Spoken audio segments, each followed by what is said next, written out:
E essa é a razão do porquê a cada dia que passa algum cientista aparece com uma nova teoria sobre como as pirâmides foram construídas.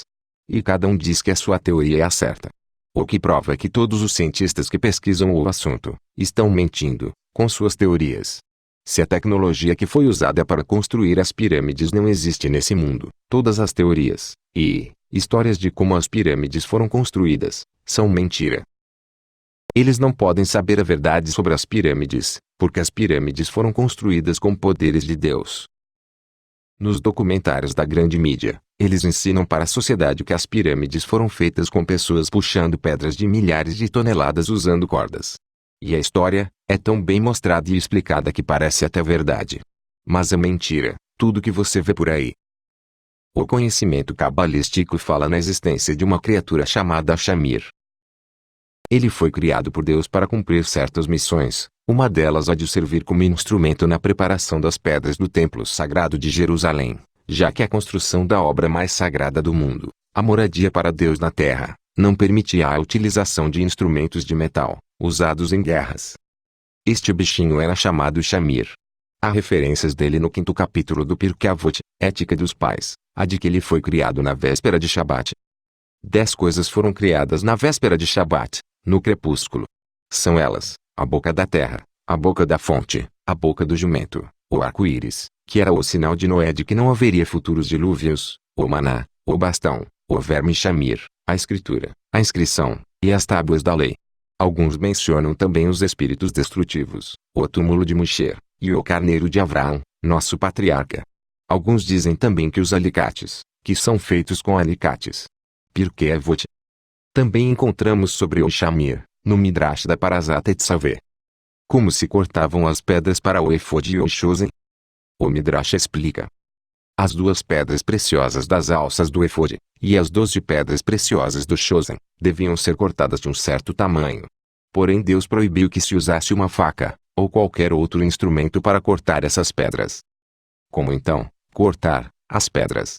Moshe sabia que Deus havia criado no 6º dia da criação, um inseto, pequeno como um grão de cevada, que podia cortar qualquer material, inclusive a mais dura rocha, simplesmente passando por cima. Este inseto surpreendente se chamava Shamir. Moshe ordenou que se trouxesse o Shamir.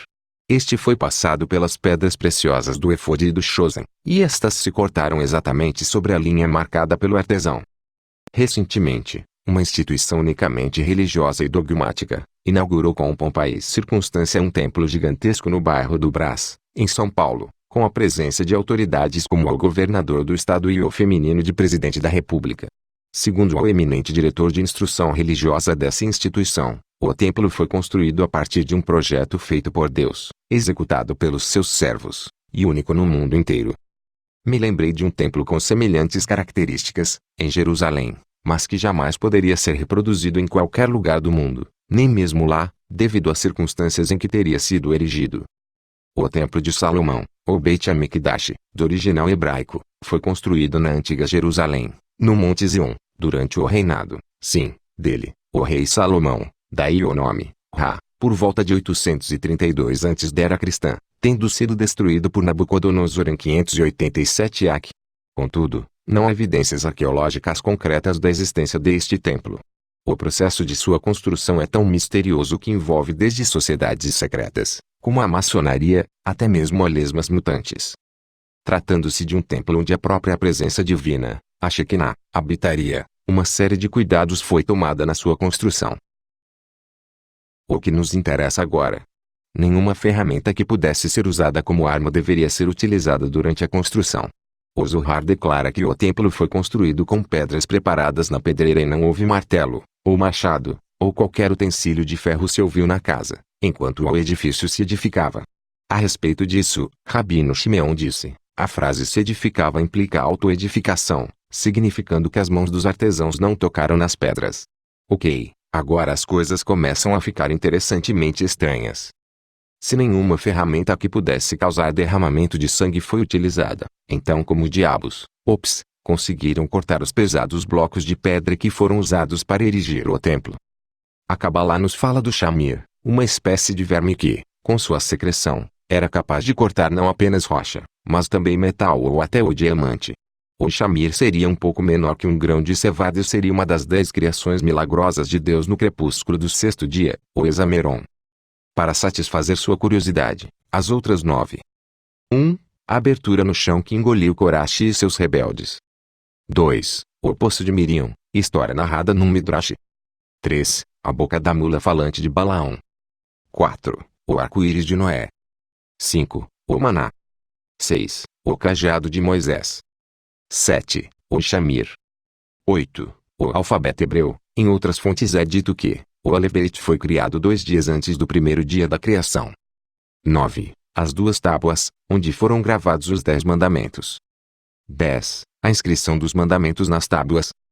Após criar o Shamir, no sexto dia da criação, Deus o teria deixado aos cuidados do Poupa, uma ave parecida com o pica-pau que prometeu guardá-lo com sua vida. Por eras, o Poupa manteve o Shamir consigo no jardim do Éden e, quando sobrevoava o nosso mundo, o levava no bico para cortar rochas e até montanhas enquanto procurava alimento. Até que um dia, Deus pediu o Shamir de volta para uma tarefa especial. O povo hebreu vagava pelo deserto, após deixar o Egito, e Aaron, o sumo sacerdote e irmão de Moisés, estava pronto para erigir o tabernáculo. O tabernáculo era um santuário portátil, um conjunto de tendas em que os hebreus guardavam a arca da aliança, a menorá, e demais objetos usados nos cultos, até que fosse possível erigir um templo.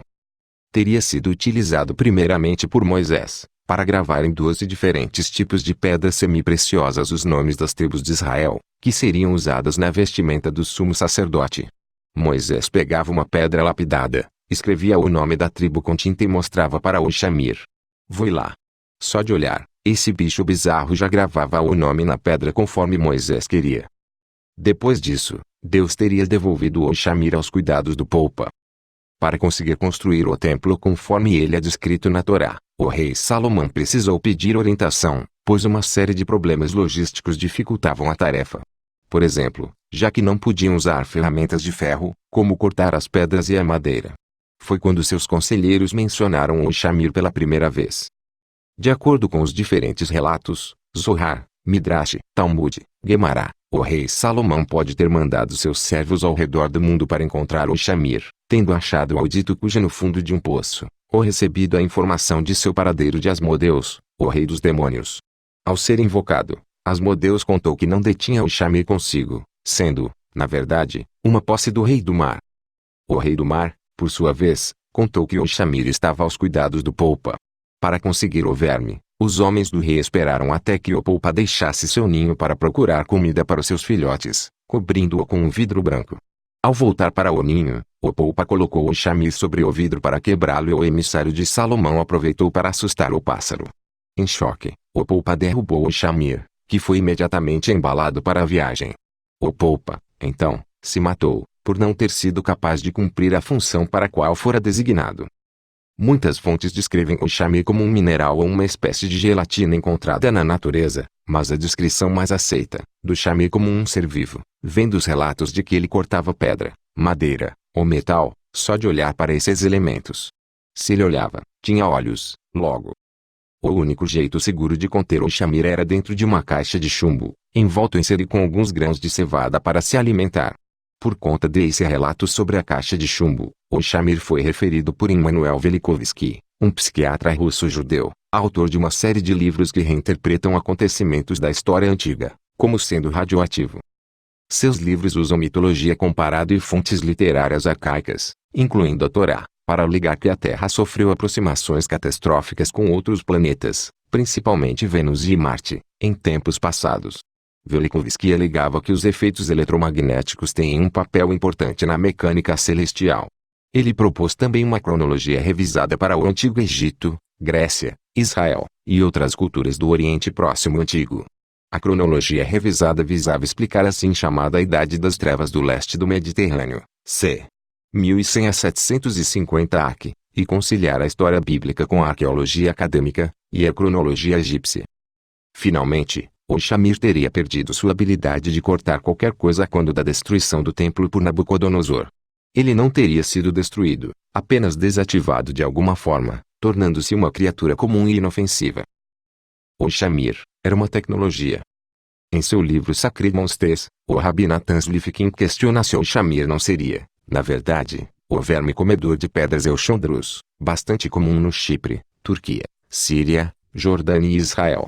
Esses mini moluscos comem o líquen que cresce na superfície das rochas usando um órgão semelhante a uma língua dentada para raspá-las. Porém, para que o Euchondrus conseguisse cortar as rochas eficientemente, seriam necessários muitos e muitos anos.